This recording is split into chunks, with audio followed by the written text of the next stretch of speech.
सुंदर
हरिमुखे म्हणा पुण्याची गणना कोण करीन.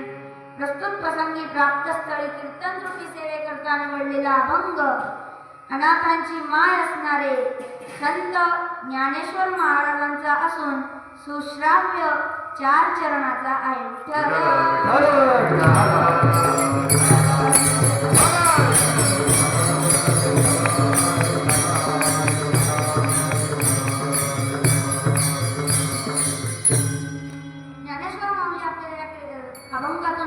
आहेत की देवाची द्वारी उभा क्षणभरी, देवाच्या द्वारात क्षणभर जरी उभा राहिलं तरी तेने मुक्तीच्या साधिल्या. या अभंगाचा सरळ सरळ शब्दार्थ असा आहे की देवाची द्वारी उभा क्षणभरी, देवाच्या द्वारात आपण क्षण जरी उभा राहिलो तरी तेने मुक्तीच्या साधिल्या. त्या व्यक्तीला, त्या माणसाला चारी मुक्ती प्राप्त होतात. हरिमुखे म्हणा पुण्याची गणना कोण ना करी. तर देवाचे द्वार कोणते हे आपल्याला ज्ञानेश्वर माऊली दुसऱ्या चरणात सांगतात की हरिमुखे म्हणा पुण्याची गणना कोण करी. मुखाने हरिनाम घेतलं तरी पुण्याची गणना कोण करी. हे अगणित पुण्य आपल्याला प्राप्त होते. असोने संसारी जिभे बेबुकरी, संसारात असेपर्यंत आपल्या जिभेला नामस्मरणाची सवय लावून घ्या असे ज्ञानेश्वर महाराज आपल्याला सांगतात. वेदशास्त्रोबारी बाह्य सदा, वेदशास्त्रोबारी बाह्य सदा. तर आपल्याला ज्ञानेश्वर माऊली सांगतायत की 4 वेद 6 शास्त्र 18 पुराण आपल्याला एकच सांगतात की मुखाने हरिनाम करा. ज्ञानदेव म्हणे व्यासांच्या पुन्हा द्वारकेचा राणा पांडवा घरी. ज्ञानेश्वर माऊली आपल्याला सांगतायत की महाभारतात व्यासांनी आपल्याला एक उदाहरण दिलं, ते म्हणजे पांडवांचं. तर पांडवांनी देवाची भक्ती केली, त्यामुळे देवाने त्यांना सर्व प्रकारच्या दुःखातून सावरलं. विठ्ठल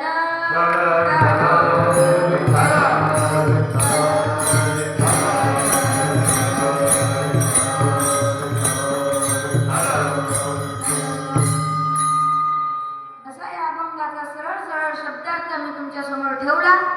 भावार्थाकडे वळण्यापूर्वी अधिष्ठानाला वंदन करूया. महायोग पीठे तटे मरत्यां वरपुंडरीकाय राकुंभनिम्रे समागत्य निष्कंदमानंद गंधं परब्रह्मलिंगं भजे पांडुरंगं. ज्ञानेश्वर महाराज की जय. संत तुकाराम महाराज की जय. पांडुरंगा करू प्रथम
देवाचे द्वारी उभा क्षणभरी, देवाच्या द्वारात क्षण जरी उभा राहिलो तरी तेने मुक्तीच्या दिशा दिल्या.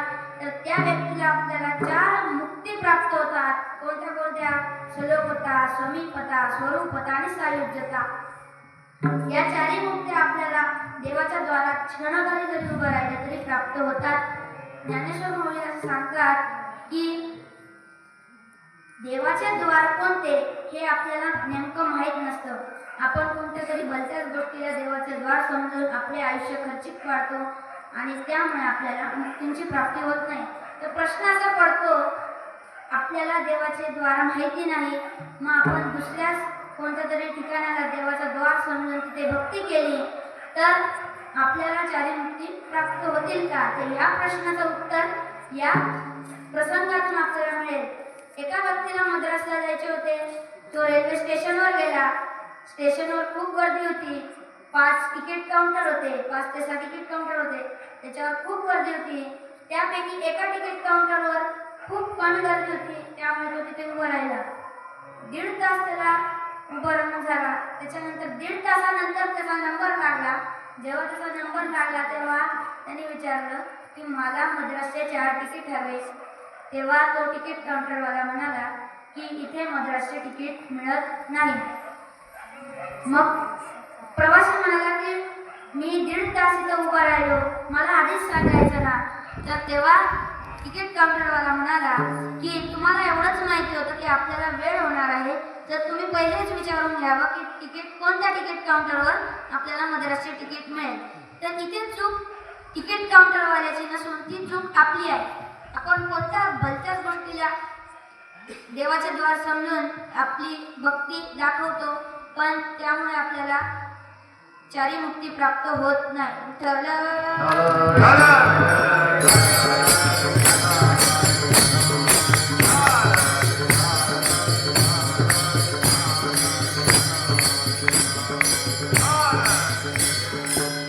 ज्ञानेश्वर माऊली सांगतायत की देवाचे द्वारी उभा क्षणभरी त्याने मुक्ती साधिल्या. तर देवाचं द्वार कोणतं, तर हे ज्ञानेश्वर माऊलींनी सांगितलं आहे. तर ज्ञानेश्वर माऊली या अर्थाने ते देवाचे द्वार असं घेत नाहीत की मंदिराचं द्वार, देवळाचं द्वार किंवा घराचं द्वार किंवा सभा मंडपाचं द्वार. या उद्देशाने महाराजांनी ते देवाचे द्वार न घेता देवाला प्राप्त करण्याचे साधन म्हणजे देवाचे द्वार दिलेले आहे. अभंगाचं पहिलं देवाचे द्वारे उभा देवाचे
कीर्तन सेवा, नामस्मरण, वारीरूप सेवा, भक्तांची सेवा असे अनेक प्रकार आपल्याला सांगितले आहेत.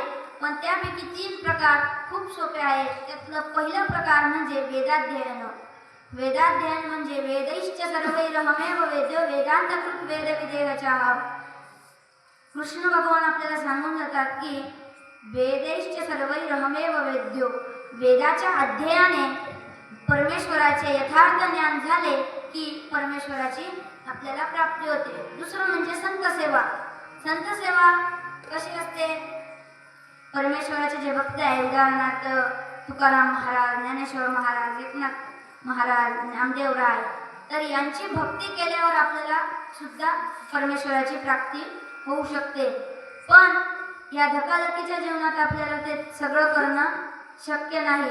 म्हणून अवघ्या 700 वर्षांपूर्वी ज्ञानेश्वरांनी आपल्याला एक सोपा उपाय सांगितला, तो म्हणजे अभंगाचं दुसरं चरण. हरिमुखे म्हणा, हरिमुखे म्हणा.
प्रश्नांची उत्तरं द्या.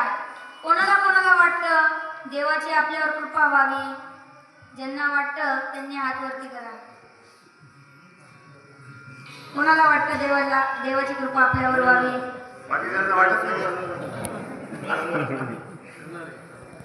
दुसरा प्रश्न, कोणाला कोणाला वाटतं देव आपल्या घरी घ्यावा. वा. त्यालाच लागून तिसरा क्वेश्चन, आपल्याला देवाघरी जावं असं कोणाला वाटतं?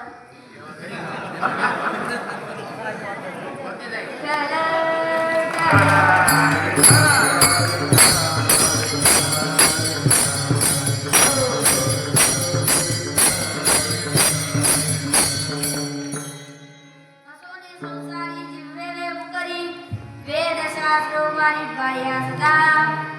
ज्ञानेश्वर माऊली आपल्याला या अभंगातून सांगतायत, मी शब्दार्थात सांगून गेलो की जोपर्यंत संसारात आहोत तोपर्यंत आपल्या जिभेला नामस्मरणाची सवय करून घ्या, त्याच्याशिवाय मुक्ती प्राप्त होणार नाही. तर आपल्याला अनेक संतांची उदाहरणे यात पाहायला मिळते. ज्ञानेश्वर महाराज, तुकाराम महाराज, त्यांनी आपल्या शेवटच्या श्वासापर्यंत नामस्मरण केलं, त्यामुळे देव त्यांच्या घरी आला, देव त्यांना भेटला. नाहीतर आपण फक्त वरच्या वरती नामस्मरण करतो, त्यामुळे आपल्याला देव भेटत नाही. आपल्याला प्रश्न असा पडतो की आपल्याला देव का बरं भेटत नाही, देव का बरं भेटत नाही. तर याचं उत्तर हे आहे. तर नाथराय यांचं आपल्याला चरित्र माहिती असेल. जेव्हा नाथराय लहान होते तेव्हा आजी आजोबांसोबत कीर्तनात जात होते. कीर्तनामुळे त्यांच्या चांगले संस्कार झाले व त्या संस्कारातून त्यांना कळालं की गुरुविना कोण बतावे वाट. हे कीर्तनातून त्यांनी ऐकलं तेव्हा त्यांना गुरूंची महती कळाली. त्यांनी आजीकडे हट्ट धरला की माझे गुरु कुठे, मला सांग, मला सांग, मला सांग. तेव्हा एकनाथरायांच्या आजी म्हणाल्या की तू ज्या गंगेत स्नान करतो त्या गंगेलाच जाऊन विचार. तेव्हा दुसऱ्या दिवशी सकाळी लवकर उठून जेव्हा नाथराय गंगेच्या तीरावर गेले, त्यांनी गंगामाईला विचारलं की गंगामाई, माझे गुरु कुठे आहेत, ते मला केव्हा प्राप्त होतील. तेव्हा गंगामाईनं त्यांना उपदेश केला की देवगिरी किल्ल्यावर सुभेदार असलेले जनार्दन स्वामी हे तुझे गुरु आहेत. ते ऐकताच आजी आजोबांना न विचारता नाथराय देवगिरी किल्ल्याजवळ गेले. देवगिरी किल्ल्यावर त्यांनी जनार्दन स्वामींना पाहिलं. जनार्दन स्वामींकडे ते गेले व त्यांना म्हणाले, मी तुमचा शिष्य बनू इच्छितो, मला तुम्ही शिष्य बनवाल का. तेव्हा त्याचं हे स्पष्ट बोलणं ऐकून जनार्दन स्वामी खुश झाले व त्यांनी त्याला शिष्य बनवलं. पुढे अनेक प्रसंग आपल्याला माहिती असतील की नाथरायांना दत्तात्रयांचं दर्शन झालं. दत्तात्रय त्यांच्या घराजवळ द्वारपाल म्हणून उभे राहिले. नंतर विठुराया म्हणजे पंढरीचे परमात्मा त्यांच्या घरी शिखंड्या म्हणून 36 वर्षे काम करू लागला. याचं कारण म्हणजे एकच आहे, ते म्हणजे अभंगाचं तिसरं चरण. असोनी संसारी जिव्हे वे मुकरी, असोनी संसारी जिव्हे वे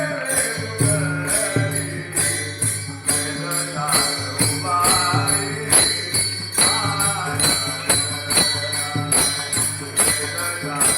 माया.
म्हणतात की असोनी संसारी जिब्बे वे उपरी.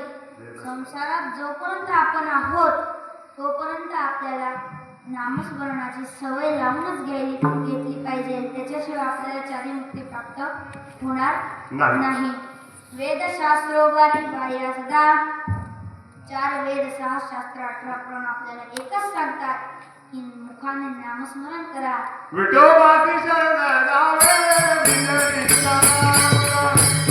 विठ्ठलाचा नाम जावे, विठ्ठलाचा नाम जावे. देवाची शरण जावे, विठ्ठलाचे नाम घ्यावे. देवाचे नाम घ्यावे, विठ्ठलाचे नाम घ्यावे.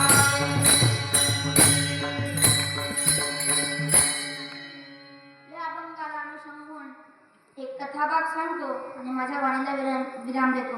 तत्पूर्वी संप्रदायाच्या नियमाप्रमाणे हाताने टाळी मुखाने भजन करूया.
सर्वांना माहीत असेल. त्यातील पांडव कौरव सर्व आपल्याला माहीत असतील. तर पांडवांची एक गोष्ट आहे. पांडव जेव्हा कृष्णाची भक्ती करत होते, अन्नदान सर्व लोकप्रिय बनत होते, तेव्हा कौरवांना हे सहन होत नव्हतं. तेव्हा कौरवांच्या मनात असे विचार आले की माझे वडील जन्मांध असल्यामुळे माझ्या वडिलांना राजगादी मिळाली नाही. मी या राज्याचा उत्तराधिकार बनूनच राहील. त्यामुळे त्यांनी वडिलांना सांगितले की बाबा, या पांडवांना तुम्ही वनवासात पाठवा. तेव्हा धृतराष्ट्रांनी आज्ञा केली की तुम्ही वनवासात जा. तेव्हा पांडव हसत हसत वनवासात गेले. तिथे दुर्योधनाने पुरोचन नावाच्या मंत्र्यासोबत एक कट रचला होता, ज्याला आपण म्हणतो लाक्षागृह कट. तर तिथे काय होतं की एक लाक्षाचा महल तयार केला होता, ज्याला आग लागल्या तो पूर्ण जळून खाक होईल. ज्याच्यात यांना पांडवांना ठेवलं. तर पांडव तिथे राहिले, देवाचं नामस्मरण केलं, अन्नदान केले, यज्ञ केले. त्या दिवशी कृष्ण चतुर्थी होती. त्या दिवशी त्या पुरोचन नावाच्या मंत्र्याचे हावभाव काही चांगले दिसत नव्हते. त्या दिवशी युधिष्ठिराने समजून घेतलं की आज काहीतरी होणार आहे. तेव्हा युधिष्ठिराने सर्व पांडवांना सूचित केलं, सावधान केलं. तेव्हा पांडव म्हणाले, आपण रात्री भुयारा मार्गे बाहेर पडू. त्या दिवशी पांडवांनी यज्ञ केला, अन्नदान केलं. त्या दिवशी एक भिल्लीने तिच्या 5 पुत्रांसोबत महालात आलेली होती. तिने अन्न ग्रहण केलं आणि नंतर वेळ झाला असल्यामुळे ती तिथे झोपी गेली. मध्यरात्री सुमारे 12-1 वाजता आग लागली, पण मागे पुढे उभा राहे सांभाळतं या कारणामुळे पांडव सुखरूप वाचले. याचं कारण म्हणजे अभंगाचं 4थं चरण. ज्ञानदेव म्हणे, बोला, ज्ञानदेव म्हणे, दादाजी बोला, ज्ञानदेव म्हणे,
कसा परिहार द्यावा तो असा की आपल्या जवळच्या गावात म्हणजे अजमेर सोमनाथ या गावातून प्रतिवर्षाप्रमाणे पायीवारी असते.